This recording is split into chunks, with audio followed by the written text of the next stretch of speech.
यहाँ पर भारत की टीम ने आज अभ्यास किया। आज आफ्टरनून में अभ्यास किया पाकिस्तान ने, इंडिया ने अहमदाबाद में, क्योंकि भारत का कल मुकाबला है साउथ अफ्रीका से। अभी 2024 का वर्ल्ड कप फाइनल रिपीट हो रहा है, लेकिन जो कुछ सवाल भारत के लिए हैं वही हम आज तक पर आज उठाएंगे। सुनील गावस्कर भी रहेंगे हमारे साथ, क्योंकि भारत सुपर 8 को हल्का नहीं ले सकता। इस टूर्नामेंट से पहले इंडिया सबसे बड़ा प्रबल दावेदार था, फेवरेट था, लेकिन अभी तक इंडिया इस वर्ल्ड कप में 100% खेलता दिखा नहीं है। अभिषेक शर्मा 3 पारी हैं, 3 जीते। ये भारत के लिए एक बड़ा चिंता का सबब है। हालांकि सूर्य कुमार यादव ने आज कहा है कि जो लोग अभिषेक की फॉर्म को लेकर चिंता कर रहे हैं, मुझे उनकी चिंता है।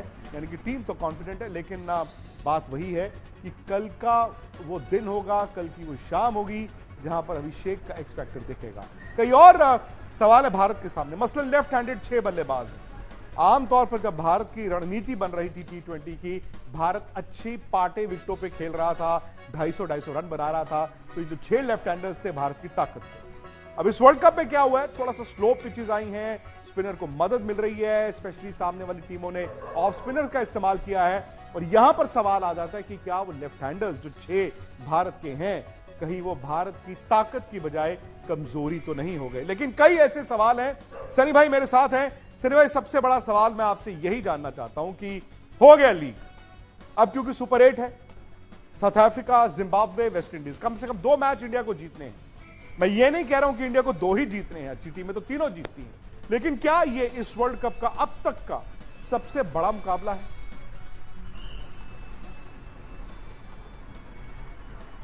जी, आप बिल्कुल सही बात कर रहे हैं, क्योंकि शायद पाकिस्तान के बाद में अगर कोई टीम 2 टीमें भारतीय टीम को थोड़ी सी तकलीफ दे सकती है, वो है साउथ अफ्रीका और ऑस्ट्रेलिया। ऑस्ट्रेलिया तो है नहीं, ऑस्ट्रेलिया तो टूर्नामेंट के बाहर हो गई है। तो साउथ अफ्रीका के खिलाफ जो मैच होगी, और हमें ये भी याद रखना चाहिए कि साउथ अफ्रीका के खिलाफ जो T20 की 2024 की वर्ल्ड कप फाइनल हुई थी, वहां पे साउथ अफ्रीका रनर अप थी जी। तो साउथ अफ्रीका मतलब बड़ी अच्छी टीम है, वो एक मतलब बदला लेने की कोशिश करेगी भारतीय टीम के खिलाफ, और उनको भारतीय कंडीशंस का अनुभव भी है। अभी 1-1.5 महीने पहले वो इंडिया में थे, टेस्ट श्रृंखला उन्होंने जीती थी, वनडे क्रिकेट खेले थे, T20 क्रिकेट खेले थे, तो काफी अनुभव है उनको। तो आज प्रेस कॉन्फ्रेंस हुई, सूर्य कुमार यादव से कई सवाल पूछे गए, लेकिन बड़ी बात यह है कि उन्होंने फिलहाल ये साफ कर दिया है कि भारत अपनी ताकत के हिसाब से खेल रहा है। जो डिप आपको बल्लेबाजी में दिखी है वो कंडीशंस के हिसाब से। लेकिन सनी भाई, 6 लेफ्ट हैंडर्स, मतलब जब इंडिया 1.5 साल वो T20 क्रिकेट को रीडिफाइन कर रहा था, तो 6 लेफ्ट हैंडर्स भारत की ताकत थी। अब चूंकि वहां विकेटें ऐसी हैं जहां पर स्पिनर को मदद मिल रही है, तो ऐसा लग रहा है कि सामने वाली टीमें ऑफ स्पिनर का इस्तेमाल करके भारत को डेंट कर रही हैं। जी नहीं, बिल्कुल नहीं। देखिए क्या परेशानी, सिर्फ एक ही बाएं हाथ का बल्लेबाज है, वो जल्दी आउट हो गया, उसका फॉर्म ठीक नहीं है। अभिषेक शर्मा, ईशान किशन पिछले मैच में भी आउट हुए थे ऑफ स्पिनर को, पर बाकी ऑफ स्पिनर ने किसने तकलीफ दे दी है। तो मुझे नहीं लगता कि उससे भारतीय टीम कुछ ज्यादा सोचेगी, क्योंकि हाँ, एक आधे बार एक आधा ऑफ स्पिनर है जो 2 विकेटें लेता है, पर सिर्फ अभिषेक शर्मा का फॉर्म ठीक नहीं है, और इसी की वजह से वो एक जल्दी विकेट गई है। मुझे नहीं लगता कि उसके लिए कोई बदलाव करेंगे, और बदलाव करने से किसको भी आप ले आएंगे, या अगर बैटिंग ऑर्डर में भी बदलाव करना है तो सूर्य कुमार यादव नंबर 3 पर आ सकते हैं, बस वही हो सकता है, और कुछ नहीं होगा। नहीं सनी भाई, उसमें यह भी था ना कि जैसे ऑफ स्पिनर, सपोज कीजिए अभिषेक आउट हो रहे हैं, तो तिलक वर्मा आके फंस भी रहे हैं। तिलक वर्मा, हम ऐसा नहीं कि उनको ड्रॉप करना चाहिए, जबरदस्त खिलाड़ी है, बट इस टूर्नामेंट में वो भी उस रंग में नहीं दिखे हैं। सो एक थ्योरी ये चल रही थी कि क्या आप संजू सैमसन को 3 नंबर खिला सकते हैं, सो दैट एक लेफ्ट हैंडर की बजाय एक राइट हैंडर और आ जाए। हालांकि सूर्य से जब ये पूछा गया, तो उन्होंने आज उस बात से इंकार कर दिया। देखिए, आप संजू सैमसन को कौन से फॉर्म पे आप ले आएंगे? अगर संजू सैमसन का बड़ा अच्छा फॉर्म होता, तो शायद आप ये कह सकते कि हाँ भाई, उसको टीम में वापसी होनी चाहिए। पर संजू सैमसन का अभी न्यूजीलैंड की श्रृंखला में हमने देखा, फॉर्म बिल्कुल खास नहीं था। तो मैंने मानता हूँ कि वो उनकी वापसी हो जाएगी, और किसकी जगह हो जाएगी? बल्लेबाज तो है, बल्लेबाज तो पूरी तरह से जो है, तिलक वर्मा फॉर्म में है, रिंकू सिंह को ज्यादा मौके नहीं मिले, जहाँ पे मिले उन्होंने 2-3 छक्के लगाए, बड़े अच्छे फील्डर है। तो मुझे नहीं लगता कि बल्लेबाजी में कोई बदलाव हो सकता है। अगर कोई बदलाव करना है तो वो शायद बॉलिंग में होगा, और बॉलिंग ऑलराउंडर में होगा, जहाँ पे वॉशिंगटन सुंदर है। वॉशिंगटन सुंदर को आप 11 में खिला सकते हैं। अर्शदीप शायद बाहर जाएंगे, फिर जसप्रीत बुमराह और हार्दिक मोहम्मद सिराज शायद वापसी करेंगे, या हार्दिक पांड्या के साथ हो जाएंगे।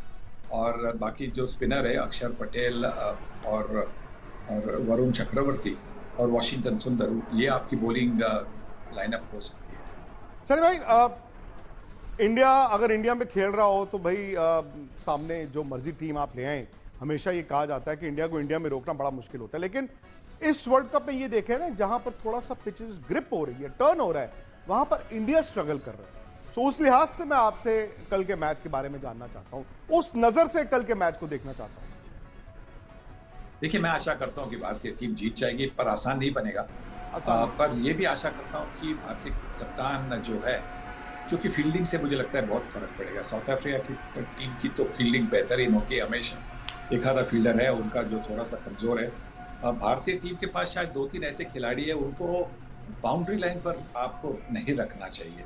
आप बाउंड्री लाइन पर आपके सबसे जो तेज फील्डर है, मतलब भागने वाले, इधर उधर भागने वाले और थ्रो फटाफट करने वाले, उनको बाउंड्री लाइन पर आप रखिएगा। क्योंकि जो थोड़े से धीमे हैं उनको आप 30 मीटर की रेखा में आप ले आएंगे तो सिंगल तो लेना ही है, सिंगल तो उनके हाथों से चुराया जाएगा। पर अगर अच्छे फील्डर, जो तेज फील्डर बाउंड्री लाइन पर है, वो बाउंड्री को 2 पर रोक सकते हैं और उससे बहुत बहुत फर्क पड़ेगा। तो मुझे लगता है कि उस पर भारतीय टीम को थोड़ा सा ध्यान देना चाहिए। सर भाई, चूंकि आपने अहमदाबाद में वो आखिरी मैच भी एज कमेंटेटर कवर किया था, ऑब्वियसली आप उन कंडीशंस को बेहतर समझ भी रहे हैं, वहां पे ओस गिर रही है कि नहीं गिर रही है। अब टॉस हमेशा जब इंडिया में आप खेलें T20 में महत्वपूर्ण होता था, क्योंकि ओस गिरती थी।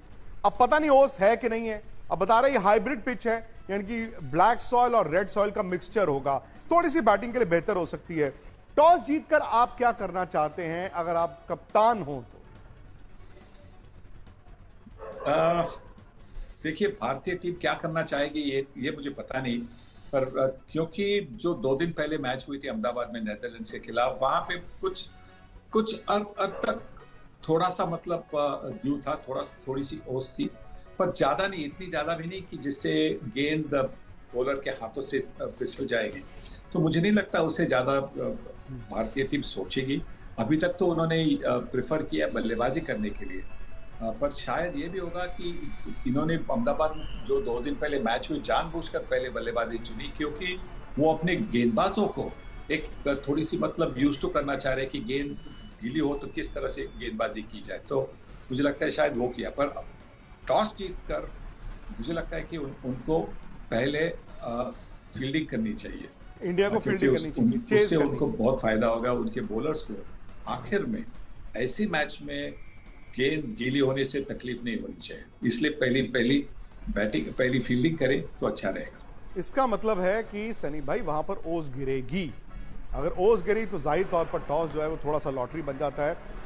अब बात ये भी आ जाती है ना कि इंडिया है होम टीम, अहमदाबाद में हम परसों चौथ एक मैच भी खेले हैं, बट साउथ अफ्रीका वहां पर 3 लगातार मैचेस खेल के आ रहा है। कुछ खिलाड़ी उनके IPL भी वहां से खेलते हैं। सो क्या वो एक्चुअली होम कंडीशन नाम की कोई चीज है भी है, या दोनों टीमें कंडीशंस के लिहाज से बराबर शुरू करती हैं? हाँ, एक तो एडवांटेज उनके प्लेयरों को यह है कि वो अभी 1.5-2 महीना पहले तो यहाँ इंडिया में आए थे, तो इंडियन कंडीशंस को तो यूज टू है। उनके काफी प्लेयर्स जो है काफी IPL खेलते हैं, काफी प्लेयर्स है अलग अलग फ्रेंचाइजीज के लिए। तो मतलब भारतीय कंडीशंस और भारतीय क्राउड का जो दबाव बनता है वो उनको यूज टू हो गया, क्योंकि आप फ्रेंचाइज के लिए खेलते हैं, अगर अवे गेम खेलते हैं तो वहां पे भी आप पर दबाव बनता है, तो उस दबाव को वो थोड़े से यूज टू हो गए, तो वो उनको एक एडवांटेज है।